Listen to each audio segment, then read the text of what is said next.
വിരളമായി മാത്രമേ സിനിമകൾ ചെയ്യാറുള്ളൂവെങ്കിലും ഉദ്ഘാടനങ്ങൾ, പ്രമോഷനുകൾ, ബിസിനസ് എല്ലാമായി സജീവമാണ് നടി അന്ന രാജൻ. സിനിമയിലേക്ക് അങ്കമാലി ഡയറീസിലൂടെ ചുവടുവെച്ച അന്ന 16ഓളം സിനിമകൾ വിവിധ ഭാഷകളിലായി ചെയ്തു കഴിഞ്ഞു. എന്നാൽ ഇതുവരെയും താരസംഘടനയായ AMMAയിൽ മെമ്പർഷിപ്പ് എടുത്തിട്ടില്ല. അതിനുള്ള കാരണം വ്യക്തമാക്കുകയാണിപ്പോൾ നടി. അങ്ങനെ ഒരു മെമ്പർഷിപ്പ് എടുത്താൽ തനിക്ക് ഗുണം ചെയ്യുമെന്ന് തോന്നിയിട്ടില്ലെന്നും അന്ന പറയുന്നു. അമ്മയിൽ തനിക്കിപ്പോൾ മെമ്പർഷിപ്പില്ല. സിനിമയിൽ വന്ന കാലത്തുള്ള തന്റെ വലിയ ആഗ്രഹമായിരുന്നു അമ്മ സംഘടനയിൽ മെമ്പർഷിപ്പ് എടുക്കണമെന്നുള്ളത്. എന്നാൽ അമ്മയിൽ ഇപ്പോൾ നടക്കുന്ന വിഷയങ്ങൾ മോശമെന്നാണ് തനിക്ക് തോന്നിയിട്ടുള്ളത്. ഇവരുടെ ഷോയുടെയും ട്രിപ്പിന്റെയും വീഡിയോകളെല്ലാം ചെറുപ്പം മുതൽ കാണുന്നതിനാൽ വന്ന ആഗ്രഹമായിരുന്നു അമ്മയിൽ ഒരംഗമാകുക എന്നത്. മെമ്പർഷിപ്പ് എടുക്കാനുള്ള മാനദണ്ഡങ്ങളൊക്കെ അന്വേഷിച്ചിരുന്നു. ഒരുപാട് പേർ കഷ്ടപ്പെട്ട് വളർത്തിക്കൊണ്ടുവന്ന സംഘടനയാണ് ഇപ്പോൾ വളരെ മോശമായ അവസ്ഥയിൽ എത്തി നിൽക്കുന്നത്. സ്ത്രീകൾ തലപ്പത്തേക്ക് വന്ന ശേഷം അംഗത്വം എടുക്കണമെന്ന് കരുതിയിരുന്നു. പക്ഷേ ഇപ്പോൾ ഇവിടെ കാര്യങ്ങൾ അങ്ങനെയല്ല. ഇതിലും നല്ലത് എന്തെങ്കിലും പ്രശ്നമുണ്ടെങ്കിൽ പോലീസ് സ്റ്റേഷനിൽ പറയുകയല്ലേ. സംഘടനയിൽ ഇത്രയും പ്രശ്നങ്ങൾ നടക്കുന്നുവെന്നറിഞ്ഞതിൽ പ്രയാസമുണ്ട്.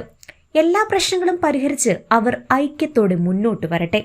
സംഘടനയുടെ ഭാഗമായതുകൊണ്ട് പ്രത്യേകിച്ച് വലിയ ഗുണമുണ്ടെന്ന് തനിക്ക് തോന്നുന്നില്ല. അതിനാലാണ് അംഗത്വം എടുക്കാതിരുന്നത്. ആ പണത്തിന് താൻ സ്വർണം വാങ്ങി. അതിനിപ്പോൾ ഇരട്ടി വിലയായി. അതേസമയം ഒരുപാട് ആർട്ടിസ്റ്റുകൾ ആ സംഘടനയെ ആശ്രയിച്ചും ജീവിക്കുന്നുണ്ട്.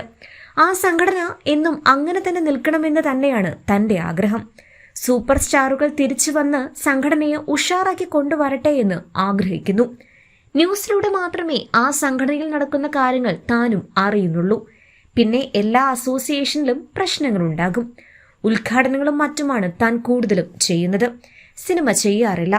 അതുകൊണ്ട് തന്നെ ആ സംഘടനയുടെ ആവശ്യകത വലുതായി തനിക്കില്ലെന്നും അന്ന പറയുന്നു. ബിഗ് ബോസിലേക്ക് ക്ഷണം വന്നാൽ പോകുമോ എന്ന ചോദ്യത്തിനും താരം മറുപടി പറഞ്ഞു. ബിഗ് ബോസിലേക്ക് താൻ പോകുന്നില്ല. അത്തരം അവസരം വരാറുണ്ട്, പക്ഷേ അത് സ്വീകരിക്കാറില്ല.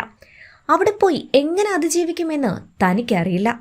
തനിക്ക് അത്ര കുബുദ്ധിയോ ഗെയിം മൈൻഡോ ഇല്ല. ഫോൺ യൂസ് ചെയ്യാൻ പറ്റില്ല എന്നതൊന്നുമല്ല. അവിടെ പോയാൽ പരസ്പരം ട്രോളിയും ഉപദ്രവിച്ചും പോയിന്റ് നേടി കരഞ്ഞൊക്കെ ജീവിക്കേണ്ടി വരും. ഇതെല്ലാം കാണാൻ രസമാണ്. അതിൽ ഭാഗമാകാൻ വലിയ താല്പര്യമില്ല. റിയൽ ആയവർക്ക് ആ ഷോ പറ്റില്ല. മൊബൈലിൽ സ്ക്രോൾ ചെയ്യുമ്പോൾ വരുന്ന ബിഗ് ബോസ് വീഡിയോകൾ മാത്രമേ താൻ കാണാറുള്ളൂ എന്നും അന്ന പറഞ്ഞു. സ്ത്രീകൾക്ക് KSRTCയിൽ സൗജന്യ യാത്ര അനുവദിച്ച വിഷയത്തിലുള്ള അഭിപ്രായവും താരം പങ്കുവച്ചു. സ്ത്രീകൾക്ക് KSRTCയിൽ സൗജന്യ യാത്ര എന്നത് നല്ല കാര്യമാണ്. നമ്മൾ ഒരുപാട് ടാക്സ് ഒക്കെ അടയ്ക്കുന്നതല്ലേ, അപ്പോൾ പിന്നെ എന്താണ് പ്രശ്നം എന്നാണ് അന്ന രാജൻ ചോദിക്കുന്നത്. ആദ്യ പടം അങ്കമാലി ഡയറീസിൽ അഭിനയിക്കാൻ താൻ പോയത് KSRTCയിലാണെന്നും തിരിച്ചു വന്നതും അതേ ബസ്സിലാണെന്നും താരം പറഞ്ഞു. ഉദ്ഘാടനത്തിനൊക്കെ ബസ്സിൽ പോയിട്ടുണ്ട്. മാസ്ക് ഒക്കെ വെച്ച് മുഖം മറച്ചു പോകും. ട്രെയിനിലും നിരന്തരം യാത്ര ചെയ്യാറുണ്ടെന്നും അന്ന രാജൻ പറഞ്ഞു.